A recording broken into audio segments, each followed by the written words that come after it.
Hi guys, this is Jim and this is my trip to Maralinga this year.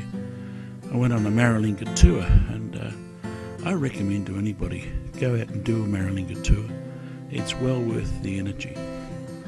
As you travel around the place, you see and hear so much information from Robin that it just astounds you. Anyway, here's the airport terminal where the new arrivals arrived on the path here and the old arrivals are off to the right hand side. They weren't allowed to talk to each other. They stayed here for 6 months. You can imagine how it felt for the poor buggers getting off the plane in the heat, not knowing where they were. The airport is a magic airport. Since 37 k's out the road and dropped to 33,000 feet and detonated 150 foot off the ground. Very much the same style as the Hiroshima and Nagasaki. Right. You know, took it from America, flew it out, dropped it out there, sort of, you know. Okay. The one up the top, you see where the air hostess is actually standing on that bottom step. Well, if she puts her foot on the tarmac, she's arrested, charged, and sent back to where she came from. She's not allowed to put her foot on that bitumen tarmac there. Because at the time, in the 50s, the British government were paranoid, that's why there's no ladies ever in here, paranoid about a woman's reproductive system with radiation. Oh. They weren't worried about the men with a pair of shorts on there, but they were paranoid about ladies. And for the 13 years... To say that it was a fascinating place is an understatement. Here are the old runway lights. The runway was lit at night so they could land planes in day or night. There's some fascinating kit laying around. And Robin tells you, here's one of the four-wheel drives they use for cleaning up the area. It was pressurised and sealed so that they wouldn't get any dust on them. Unlike the Australian workers that worked on this airfield when it was working. We're on the road that Limbanel made on the way out to nuclear sites from Maralinga. And this gives you an idea of the straight, continuously straight road. Magnificent. And to go around the other way, past the bus. And there's the way we just come up.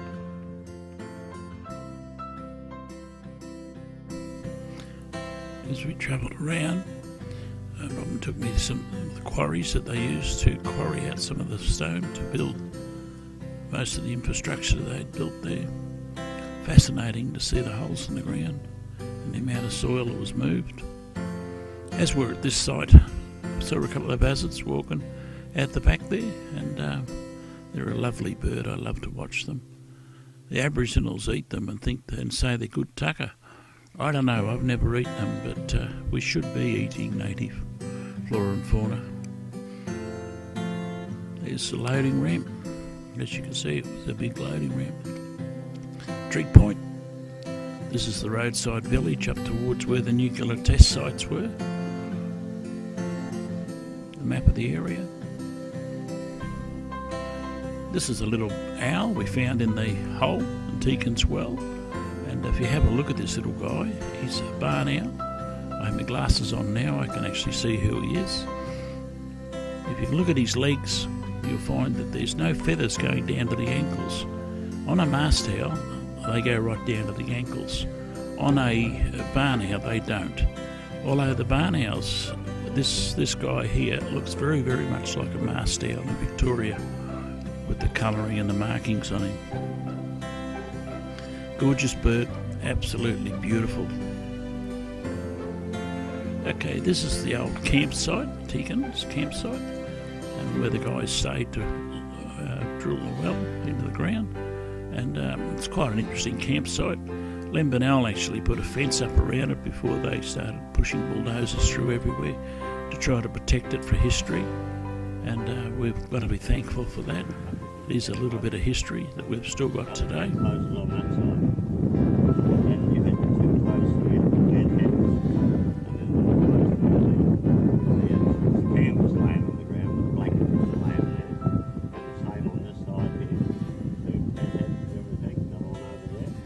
Three of them lived in this little tent area. spoke about, in the summer period they used to roll the tent up, the sides up to get the breeze come through, and in the winter period they'd roll the canvas down and catch the rain. So this is a bit of history here from 139 years ago. Lenderdale had good sense of history. He loved to preserve history, and that's why he put 9 drops around. So the bulldogs put things.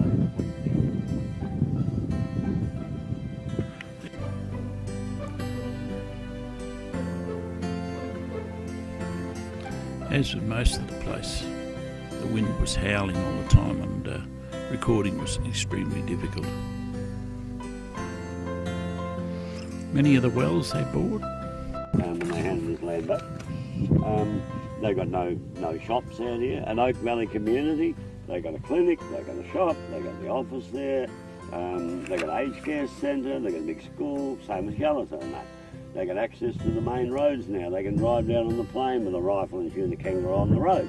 They don't have to come out and scrub like they used to do 60, 70 years ago. But no, scientists, they just put the signs up thinking that, yep, this will tell the Maralinga Tours people sign. They'll tell the Maralinga Tours people that when they pass hunting and everything like that, they'll see that sign and know that they can shoot the kangaroo in there, but they're not allowed to cook it in there. We had people yesterday from Gallatin and that other people, and that's why they put them signs up. They put them up for your lot, in case you ever come back here and live in the land again. We're devil country out here. It's just about this place. Nobody wants to live here. It's the little one that put the signs up, but they never ever asked the old people to stop. They just went and put them up, and there's 1,998 of these signs. It's just throwing money away. Yeah. Thinking that this is going to solve the problem about people hunting out here. Well, nobody goes hunting. Although the boys on the way back yesterday on roadside, they shot a turkey back there, you know.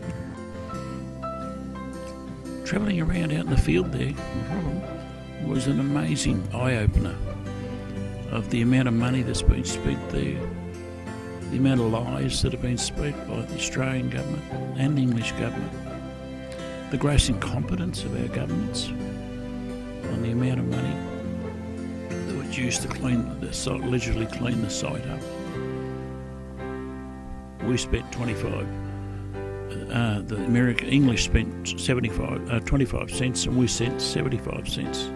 Okay, this is back at Maralinga Village. This is where the water comes from now. It comes out of the bore. They pump it up the header tank there. It's a really interesting site to walk around.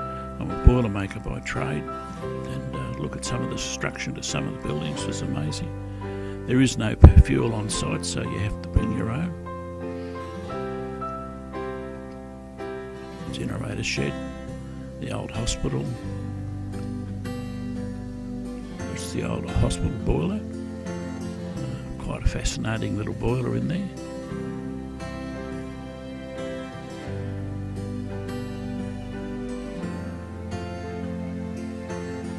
As you can see, the galahs, they always find water.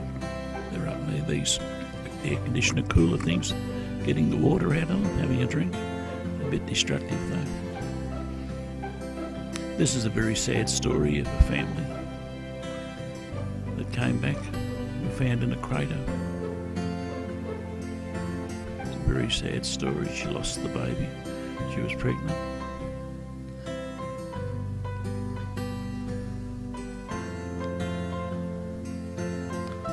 It's just a shame that the more you read, the more you look at some of the books and some of the stuff that's been written. It's quite an eye-opener. When I was a kid growing up, we were going to school and we had to drink the milk that was supplied. We got free milk as kids at school, and the radiation went all over Australia from these blasts when I was at school and got into our milk and everything else. There are tests that proved that. Yet in England, when they had the reactor leak a bit of radiation, they panicked to run around England and got all the milk and poured it down the drain, and nobody was to drink it anywhere. But Australia, oh no, we're not important. We're convicts. Just treat us like convicts. They had no interest or no respect for us as people, let alone the poor Aboriginals. They treated them like crap.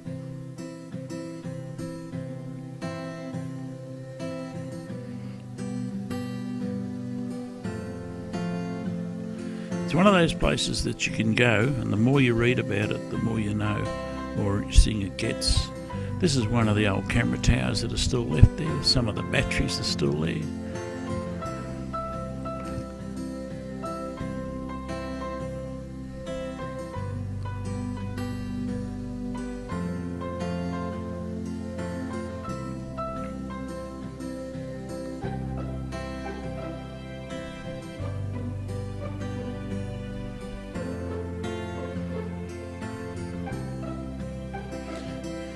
Some of the country's growing back, but where the nuclear blasts themselves were, there is nothing growing back.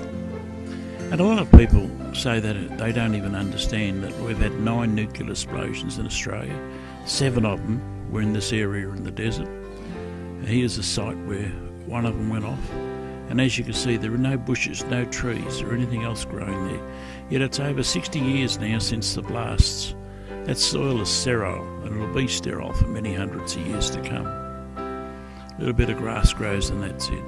Here's an old camera box we found with miles and miles of coaxial wire. You have to remember when this stuff was built, the coax was an extremely expensive product to buy, and there's miles and miles and miles of the stuff laying around. Makes you wonder how much money they shoveled in to do this place. We had 600 dirty nuclear tests on the site too, which are the ones that most of the public know nothing about whatsoever. And the government put their head in the sand and didn't even bother to know anything about them. It's gross incompetence by our government, and it's gross incompetence by the English. Under normal circumstances, they would have been charged with war crimes.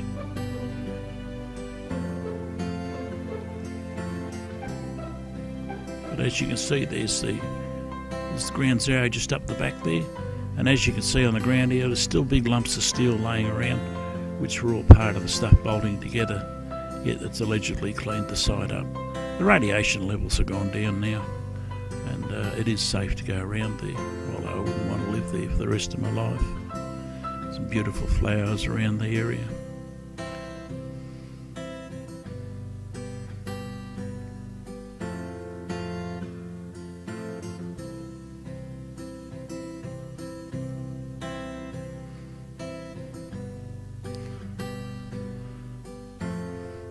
They've got CDs and books for sale up there.